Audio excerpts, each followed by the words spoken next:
genitourinarios, ya que se incluyen varios temas al respecto, ¿no?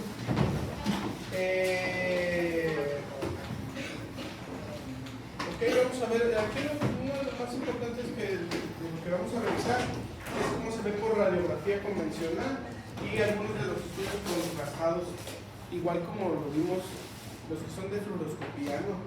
Que son los que son un poquito más difíciles de entender.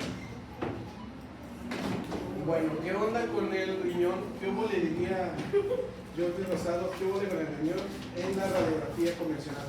¿Alguien tiene para quitar esto? Una servilleta, no importa que tenga mocos.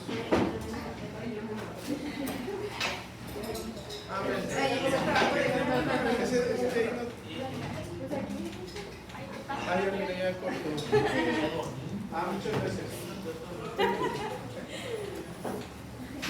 Muy bien.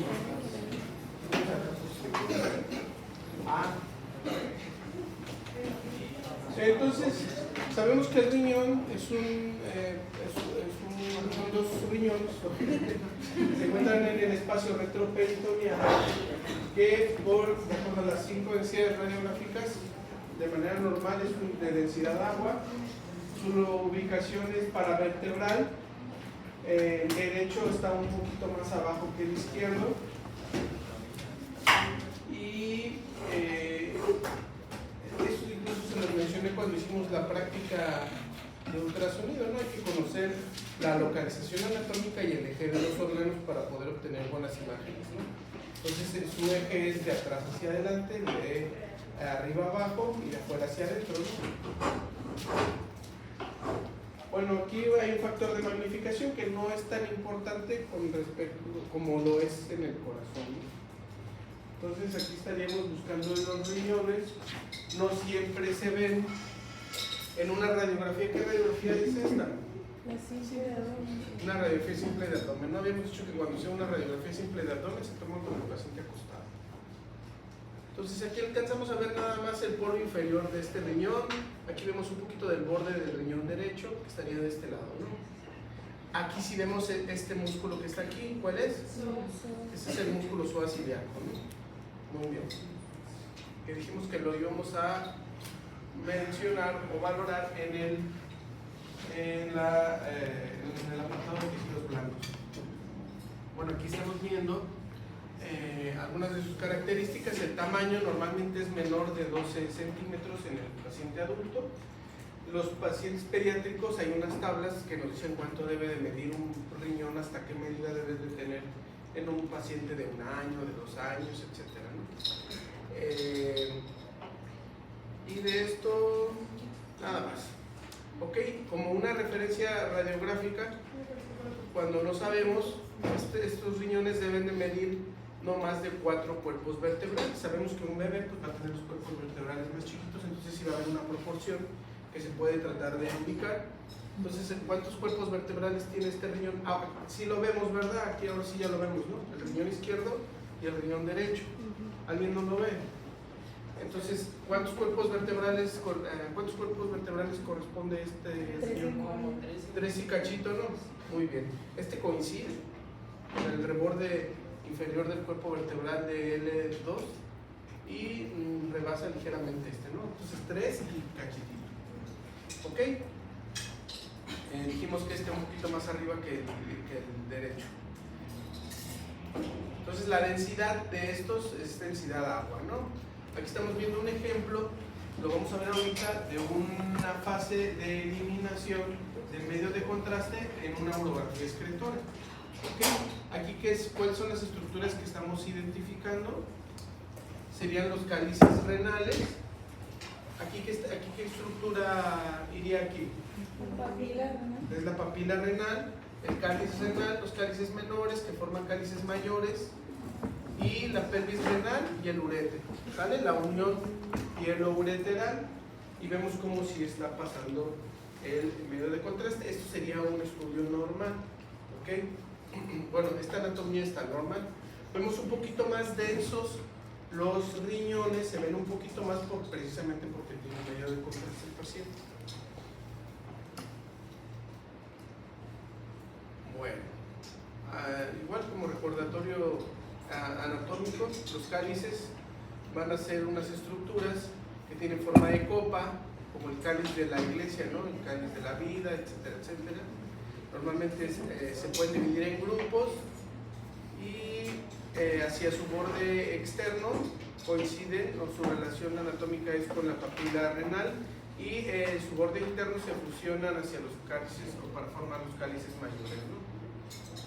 Bueno.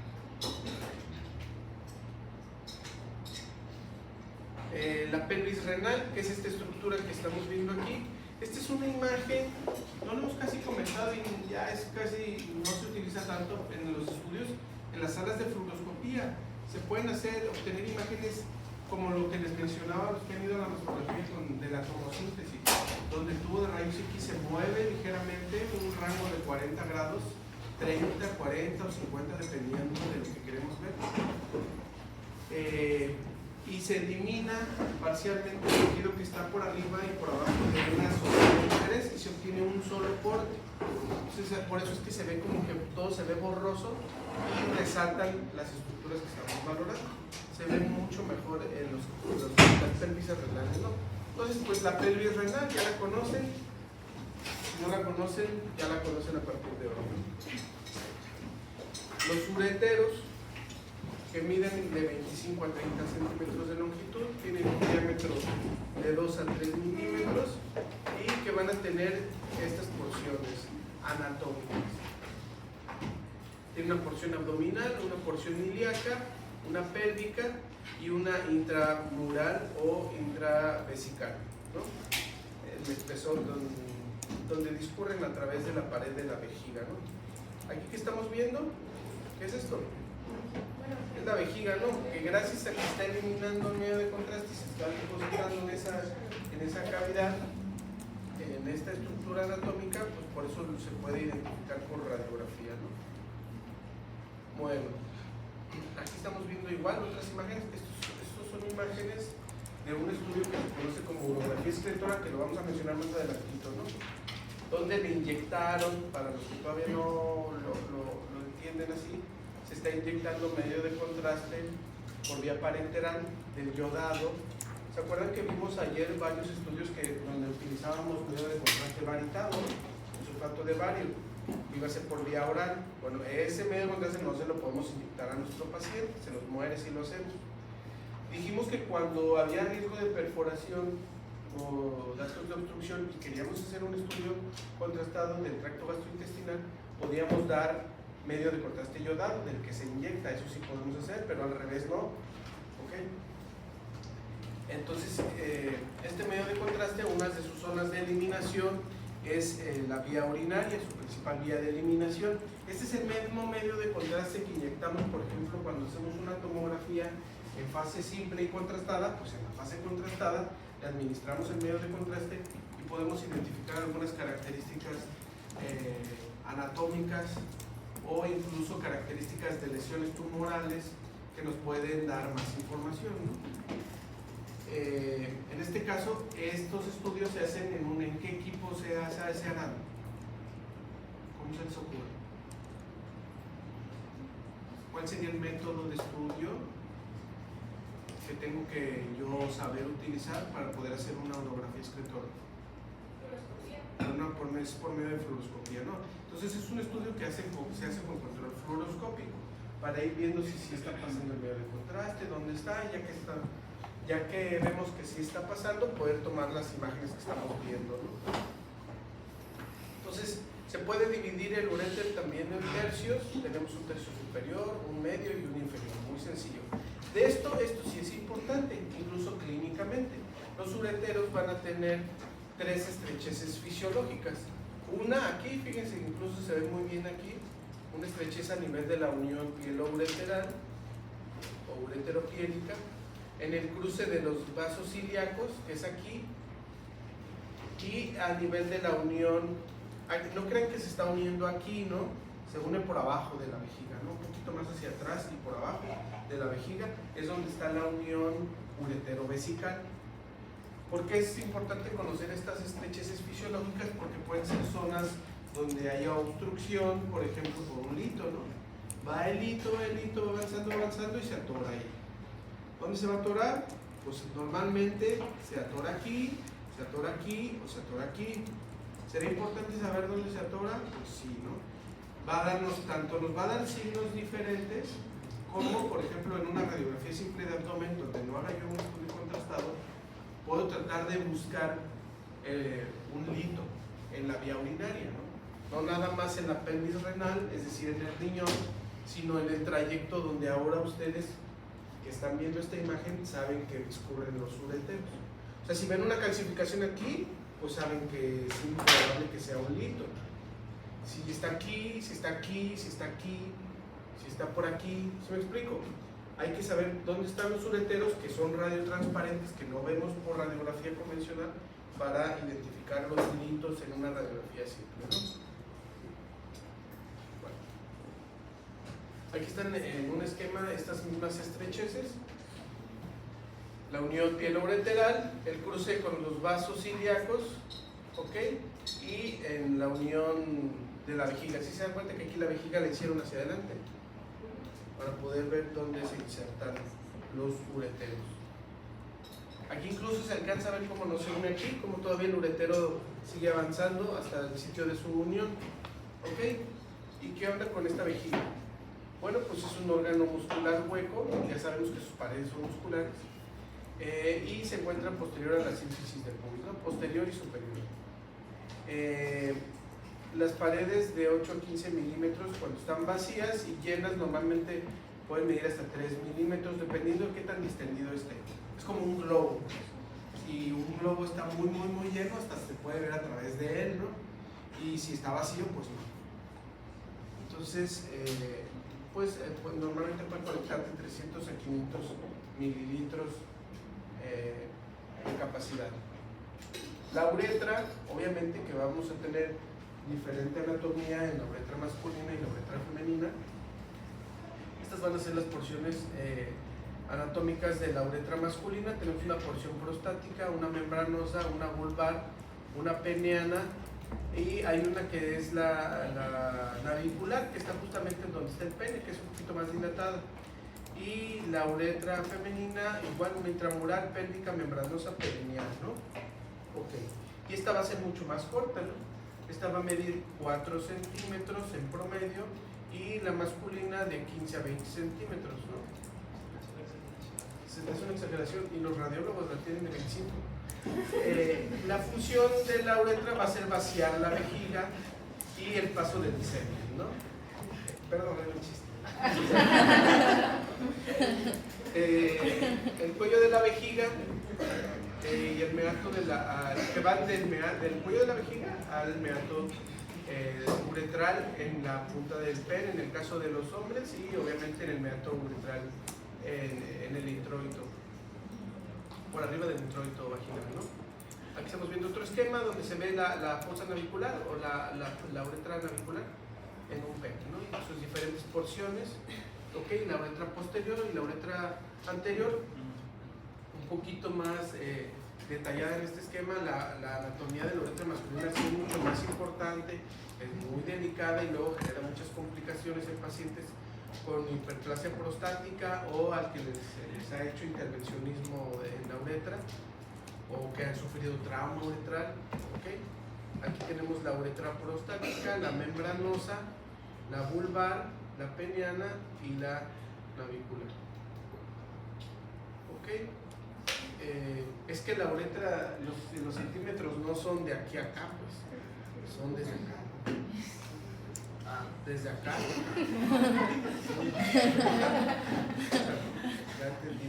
Okay. Bueno, ¿qué onda con la radiografía convencional? La placa simple de abdomen. Tenemos que, hay que demostrar la posición, el tamaño, la forma y la densidad de los riñones, buscar calcificaciones o densidades anormales, lo más frecuente, algunos litos, algunas calcificaciones curvilíneas que podrían corresponder a lesiones vasculares o paredes de los quistes, múltiples o diminutas en casos de nefrocalcinosis. También dentro de las densidades anormales podemos buscar datos de infección, ¿no? Algún proceso infeccioso como en la formación de abscesos o pielonefritis efisematosa, ¿no? Aquí estamos viendo, yo creo que este es ese caso, donde estamos viendo estas densidades gas en la topografía del riñón izquierdo. Ok, no se ve muy claro en un paciente con nefritis, pielonefritis efisematosa. Ahora sí vamos a ir con los estudios. Ok, este es un estudio que se hace con control fluoroscópico. Esta es una sala muy viejita. ¿Se acuerdan de las salas que vimos que usan telemando? Donde desde la consola, por fuera de la sala y atrás de una ventana plomada, podemos mover, subir y bajar la mesa, subir y bajar, mover a la derecha e izquierda también el tubo de rayos X. Ok, ese es donde vamos a hacer las urografías excretoras, que van a tener 3 técnicas. No quiero que se aprendan las técnicas, ¿ok? Pero está la convencional, que es la que normalmente hacemos cuando solo decimos urografía excretora, nos referimos a esta. Hay unas técnicas especiales para cuando hay sospecha de algún problema vascular que esté produciendo hipertensión arterial de origen renal y procesos obstructivos agudos, que ya no se usan tanto. Esas últimas 2 ya no se están usando tanto. La principal pues es esta, y vamos a ver cómo si se sigue usando para algunas enfermedades que siguen obviamente apareciendo, no han dejado de ver. Entonces, estas son las indicaciones, estas son las que quiero que anoten, por favor, de la urografía excretora rutinaria, común, convencional.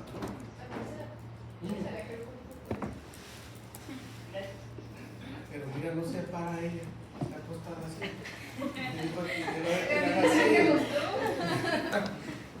Bueno, anomalías congénitas, malformaciones congénitas, que ya que las vean para ver que son muchas. Lesiones del aparato urinario superior, cólico renoureteral, hematuria, traumatismo, planificación quirúrgica en pacientes a los que se les va a hacer nefrectomía, ya sea para donar un riñón o porque se les van a quitar por alguna otra razón, como puede ser una tumoración, litiasis renal, pre y post litotricia y pacientes con tuberculosis urinaria, ¿no? Las principales son hasta aquí, ¿vale? ¿Qué es litotricia? Es el tratamiento que les hacen para tratar de destruir los litos, ¿vale? Hay distintos tipos donde por medio de ondas de choque se supone que se va fragmentando los litos, la más común la extracorpórea, y que ayuda a que se puedan desechar sin tener que intervenir al paciente. Esto es una diapositiva donde estamos viendo la división, no se las voy a preguntar, pero para que las conozcan, cuáles son los distintos tipos de malformaciones congénitas de las malformaciones de la vía urinaria y de los riñones. Hay anomalías de número, donde podemos tener, por ejemplo, una agenesia renal o un riñón supernumerario, anomalías de rotación o posición, donde el riñón sufre una sobrerotación o una rotación menos pronunciada. De posición, por ejemplo, una ectopia renal, que puede ser cruzada o puede ser estar en su mismo lugar, pero puede estar un riñón ectópico en el tórax, por ejemplo, o pélvico. Anomalías de fusión, cuando tenemos un riñón en herradura o un riñón en torta. Anomalías de tamaño, las hipoplasias renales congénitas. Anomalías de forma.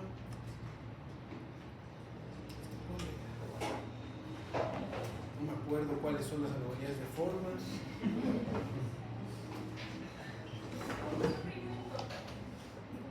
Es cuando el riñón está así todo encimado. Sí. En torta hay en dona, cuando está unido así, y cuando está así es en barbudo. En torta es así. Sí.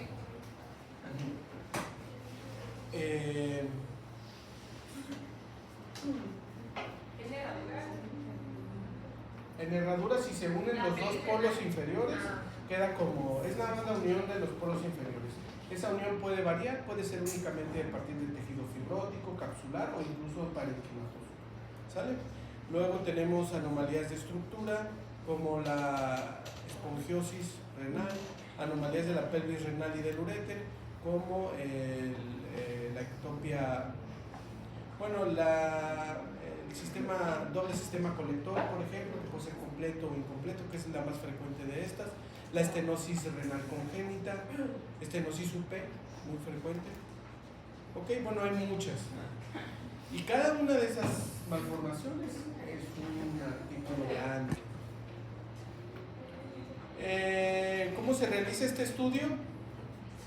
Pues en realidad normalmente se les hace una preparación similar a las de colon por enema y debe de ir en ayuno al paciente. ¿Okay? Algunas contraindicaciones: embarazo, deshidratación severa, shock, insuficiencia renal. ¿Por qué insuficiencia renal? Pues sabemos que ya habíamos visto cuando vimos pruebas de contraste que había una nefropatía, ¿no? Una nefrotoxicidad producida por el medio de contraste. Entonces, si la función renal está muy deteriorada, podemos todavía bajarla más. Si tiene 10%, pues se lo podemos completar, ¿no? Usando medio de contraste de estos pacientes. Reacción grave a compuestos yodados, las mismas de los medios de contraste, ¿no? Mieloma múltiple y recién nacidos. Se toma una radiografía al inicio, donde existe una fase nefrográfica, donde se opacifican la corteza de los riñones. ¿Sí lo ven? Normalmente en una radiografía simple se ven menos, aquí sí lo estamos viendo más. Los riñones. Entonces esa sería la fase nefrográfica. ¿En qué nos fijamos? Pues es normalmente a los 48 segundos después de la administración del medio de contraste, ya los riñones se pueden ver así. ¿En qué nos fijamos? Pues que si le está llegando mal, por ejemplo, la sangre a un riñón, pues va a ser una opacificación asimétrica, ¿no? A lo mejor deberían de identificarla de manera simultánea y completa. ¿Por qué? Porque si tuviera una trombosis, a lo mejor una obstrucción en el polo inferior de uno de los riñones, a lo mejor esa parte no me iba a opacificar inmediatamente. Tomo una fase tardía y ya me opacificaría, ¿no? Entonces, por eso se ven aspectos fisiológicos, ¿no? Luego después tenemos la fase excretora, no se identifica por imagen, pero sí la fase de eliminación, que es la que seguiría, que es como la que vimos hace rato al principio de la clase, donde veíamos los cálices renales, donde ya se está eliminando el medio de contraste, que se conoce como una fase pielográfica, ¿no? Después, que empieza a suceder después de los 3 minutos. Entonces empieza a eliminar el medio de contraste a través de las papilas renales, a los cálices, a la pelvis renal, a los uréteres, y ya que pasa por todo esto hasta la vejiga, ¿no? Aquí estamos viendo un paciente con un divertículo en un cáliz renal, una condición muy poco común, muy atípica. Aquí estamos viendo esta imagen, ¿no? Un depósito de medio de contraste hacia los cálices superiores. En un paciente donde había calcificaciones en esa región en la radiografía preliminar.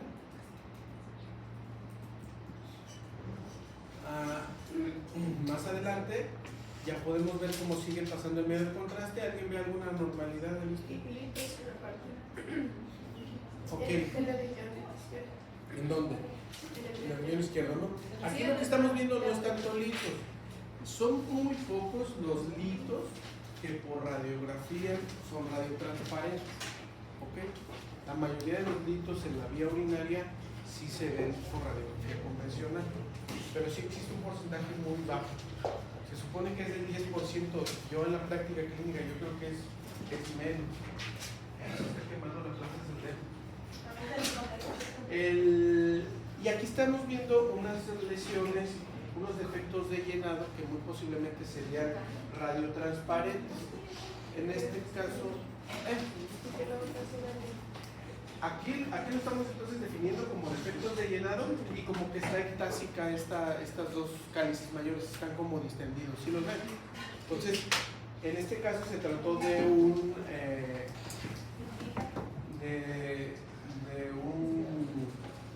una neoplasia de urotelio. ¿Okay?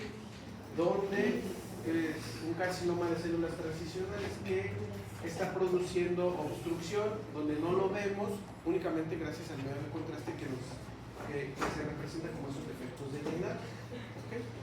Doc, entonces, con los litos, en la vía, el sistema biliar, la mayoría son de colesterol y se ven más radiotransparentes Sí, la frecuentemente. mayoría no los vamos Y a solo ver. el 15% calcificados y en litiasis Es renal, al que es al revés. revés. Los que son transparentes son de colesterol también en el riñón, no sé No, qué no, son. son de cistina. Cistina. Y los otros de calcio, sulfuro. Los que sí se ven. Sí, oxalato de calcio, fosfato de calcio, hidroxia partidita, los que den el tema. Pero sí, la mayoría. Y a pesar de que tienen una matriz, pueden tener una matriz de estruvita, por ejemplo, que son los que a veces se asocian a procesos infecciosos, y tener recubrimientos calcificados ya en la orina. O sea, que estando en el riñón, aunque fueran de cistina, que es radiotransparente, que eso funcione como una matriz para empezar a hacer el otro lito, ahora sí de oxalato de calcio, ¿no? O sea, que tuviéramos un lito radiotransparente y opaco por fuera. Pero los 100% radiotransparentes son rarísimos. Bueno, se toman diferentes radiografías seriadas a los 3, 6, 9 minutos en los pacientes pediátricos, en los adultos a los 5, 10, 15 minutos y en fases tardías cuando es necesario. O sea, se toman radiografías, imágenes seriadas en estos pacientes para ver cómo va avanzando el medio de contraste y cómo se va eliminando para saber si todo está normal. ¿Ok? Esto no lo vamos a ver. Lo que les decía yo de la técnica de Maxwell aumentada para hipertensión de origen renovascular, donde lo más importante se lleva a cabo en los primeros minutos para ver si la fase nefrográfica y la opacificación es más o menos simétrica, si es adecuada, ¿no?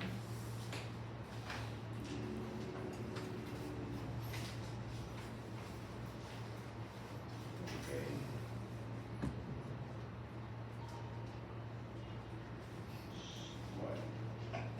Bueno, no confundir este estudio, esto que acabamos de ver, con la cistografía o el cistograma miccional o la uretrografía. ¿Okay? ¿Cuál va a ser la gran diferencia? Va a ser la vía de administración del medio de contraste. Donde la que acabamos de ver, ¿cuál va a ser la vía de administración? Para enterar, ¿no? Se lo vamos a inyectar. No se tiene por algo. No. Se lo vamos a inyectar por la venu. ¿Vale? Ah, obvio. Llévate la regla para que te midas la uretra. ¿Qué? Para que le enseñes a tu compañero cuando mide la uretra normal. Ya ve. No, ni estaba en la clase. Yo creo. Aquí estamos viendo entonces algunas de las indicaciones. Por favor, anótenlas. Tenemos estudio de lesiones vesicales, detección de fístulas, divertículos, quistes de Uraco, reflujo urinario, trauma vesical. Este es de los más importantes. De los más importantes me refiero a que casi se ven exclusivamente con este método de estudio. Algunas contraindicaciones: infección de vías urinarias y hipersensibilidad al medio de contraste, ¿no? El reflujo urinario es el que se ve exclusivamente con cistografía. Sí. Se pueden hacer estudios también de medicina nuclear, pero no son tan prácticos. Son más exclusivos. O sea, te sirve casi para ver eso nada más. Pero aquí podemos ver el reflujo y podemos ver algunos otros datos anatómicos o algunos otros problemas que pudieran estar acompañados de ese reflujo. Nos ofrece más. Y la clasificación del reflujo es por urología. ¿Sale?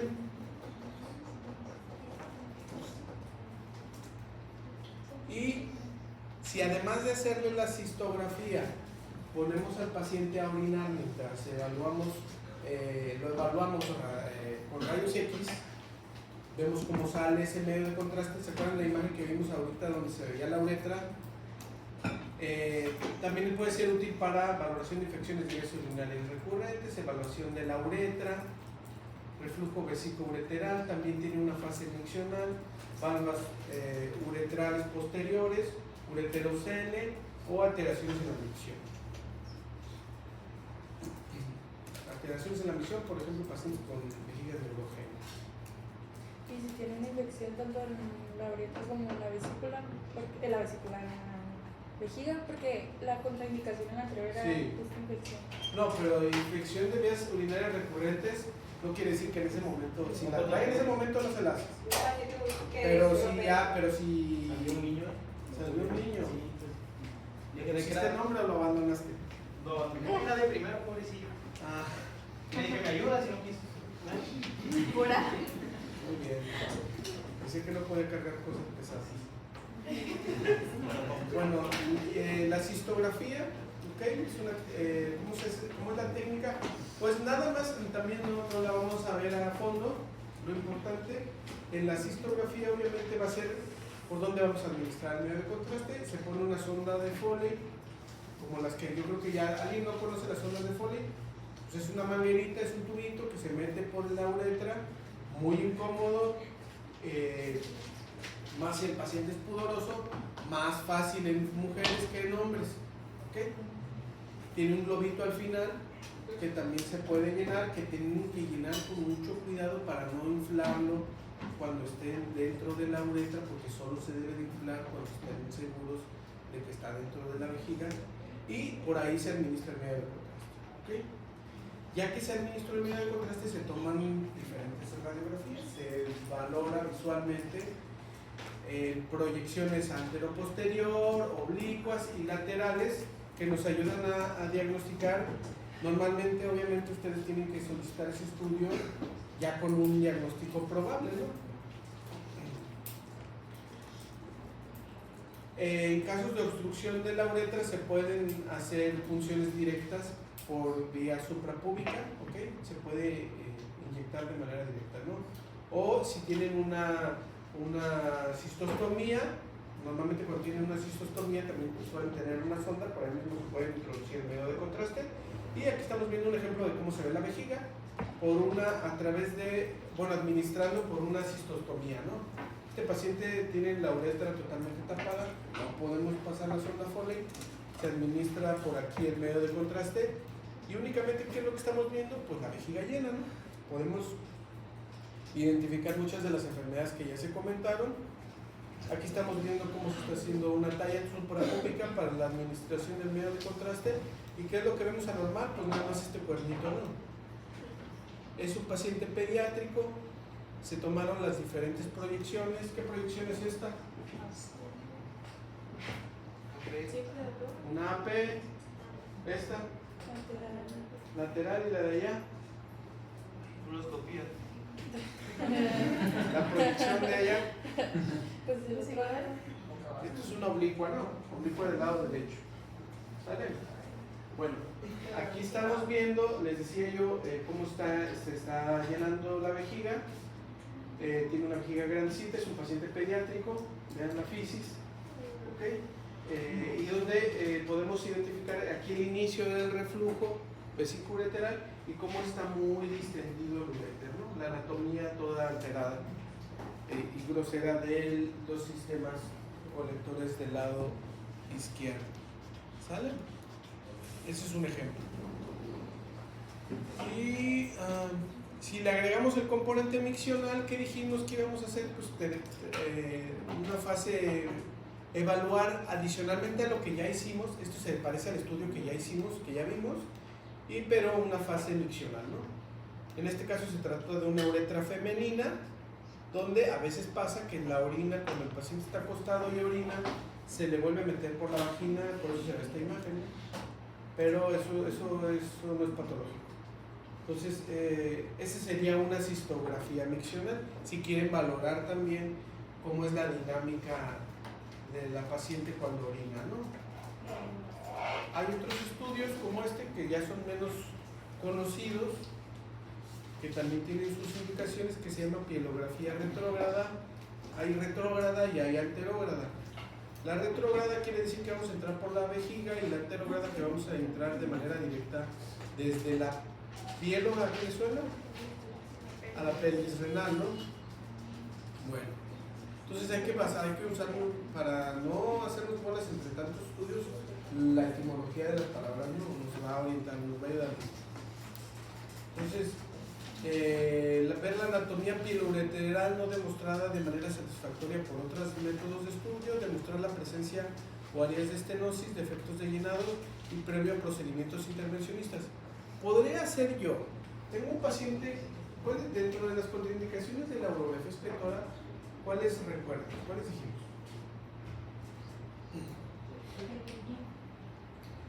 De la A ver, urografía alguien excretora. anotó contraindicaciones de la urografía excretora. Daño a los riñones. Daño a los riñones. Ok. Entonces, un paciente con insuficiencia renal no le vamos a pasar medio de contraste, ¿no? Justo lo que comentamos. ¿Habrá necesidad o habrá riesgo o necesitaremos? ¿Se podrá hacer un cistograma miccional en un paciente con insuficiencia renal? A ver, piénsenlo. Pues se lo vas a inyectar directamente en la vejiga. ¿Cómo? Se lo vas a inyectar directamente en la vejiga, no va a pasar a riñón. Entonces, ¿estamos de acuerdo? Entonces, ¿sí se puede o no se puede? Creo que sí. Sí, sí se puede. ¿Sale? Eso quiere decir que como no va a entrar a todo el cuerpo y no se va a eliminar por vía renal, sí le podemos administrar de manera directa en la vejiga el medio de contraste. Entonces esta podría ser otra indicación para hacer este estudio. ¿Por qué? Porque yo no puedo ver la vía urinaria de la pelvis renal hacia abajo con el cistograma, porque si yo hago el cistograma solo voy a ver los uréteres si el paciente de pura suerte trae reflujo, pero normalmente nunca va a tener reflujo. Entonces, si yo quiero ver lo demás, se hace este estudio. ¿Sí se entiende? Ok. Se puede hacer por la uretra, dijimos, entrando de manera retrógrada o anterógrada, funcionando de manera directa a una pelvis renal normalmente dilatada para que se pueda hacer. ¿Ok?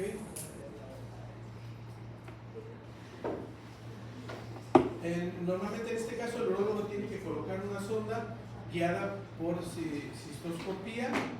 ¿Ok? Y se hace mediante control fluoroscópico, ¿no? Fluoroscopía. Ahí tenemos ya los catéteres, ¿ok? Y podemos pasar el medio de contraste. Este medio de contraste que está aquí no se eliminó a través de los túbulos colectores, ¿ok? Del parénquima renal, no, sino que se administró de manera directa. Entonces este paciente podría tener insuficiencia renal y no habría ningún problema. Estas son algunas indicaciones de la anterógrada. Aquí la que vimos es retrógrada. Esta es la anterógrada. Determinar sitios de obstrucción ureteral. Pieloureteral, toma de muestras para laboratorio, evaluar posibles fístulas, cuando se acaba de operar el uréter, biopsias, endoprótesis, extracción de cálculos y estudios urodinamicos. Y aquí vemos cómo se puede hacer la punción directa, ¿no? Nada más que comentar. Y cuando es anterógrada, ¿cómo le atinas? ¿Cómo estás seguro que lo vas a inyectar donde va? No, pues se tiene que conocer la anatomía. Normalmente sí se cruza a través del parénquima renal. Va a haber las arterias. Lo que hacen las arterias normalmente es que cuando entran por el ilio renal, ustedes no van a funcionar por el ilio renal, sino que las arterias empiezan a ser más delgaditas, hasta que terminan, ¿no? Entonces en esta zona donde terminan es donde normalmente hay menos riesgo para funcionar. Entonces ustedes tienen que conocer la anatomía, la técnica de la punción y entrar por ahí. Normalmente, como veíamos, son pelvis renales dilatadas y es más sencillo. Tiene un nombre esa zona, esa región anatómica. ¿Ok? Bueno. Es como las biopsias, pues, del riñón. O sea, no... Tienes que saber cómo... Obviamente que ya le hicieron estudios al paciente y saben que tiene su anatomía normal, pues no... Era si tiene el riñón en el tórax y tú estás picando ahí abajo, ¿no? Entonces, pues, calculas dónde está. Sí, pero esas punciones, normalmente las punciones como las que estábamos viendo, ¿cómo creen que se hagan? Pues por control fluoroscópico, ¿no? O sea, ya de por sí estamos viendo por control fluoroscópico y antes de empezar a pasar el medio de contraste, pues se pasa poquito y se ve dónde está. ¿No ayudaría el ultrasonido en este caso? También se puede guiar por ultrasonido la colocación, de hecho sí hay colocación de sondas por ultrasonido y drenajes también. La uretrografía, ¿para qué creen que sirva este estudio? Para la uretra, ¿no? Sí, uretrografía. Entonces aquí únicamente queremos ver la uretra, pero es una uretrografía. Por ejemplo, un paciente con estenosis o lesiones, fístulas, sirve para ver eso. Ya vamos a terminar. Este sería el esquema donde se administra el medio de contraste, la uretra se llena de medio de contraste y se pueden ver esos diagnósticos que ya comentamos previamente, ¿no? Y aquí estamos viendo un ejemplo, ¿ok?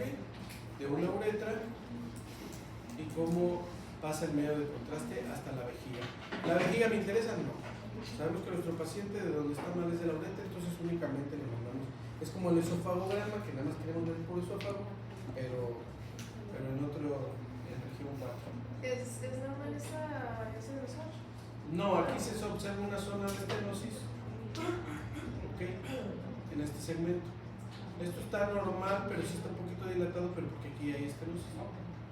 ¿Sí lo ven?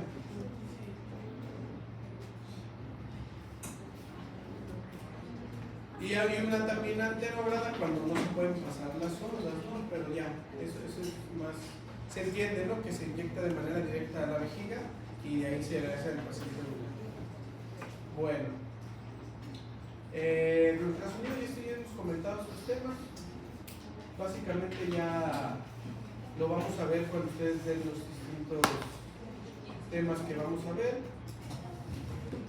Es un niño gordito.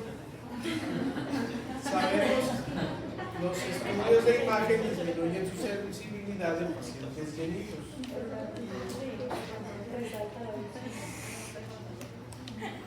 Y ya. ¿Vale? ¿Dudas?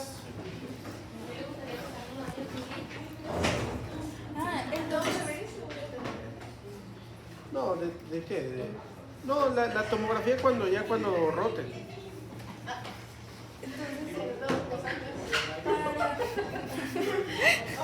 No, hay una rotación pendiente de clínicas en el tomógrafo del ISSSTE por las tardes, que es la que sigue después de que ya todos vean mastografía. Sí, en todos lados. ¿Cuándo? ¿Si van a poder? ¿No van a poder? ¿Si van a querer? ¿No van a querer? Puede ser que puedan y no quieran. En la tarde como a las 6. 5:30, 6. Se va entonces la uretra, son dos, la uretrografía y la superafección. Pero cuando utilizas la superafección, las dos saben. Como la 6 esófago astronodena también vas a ver el esófago. Y esa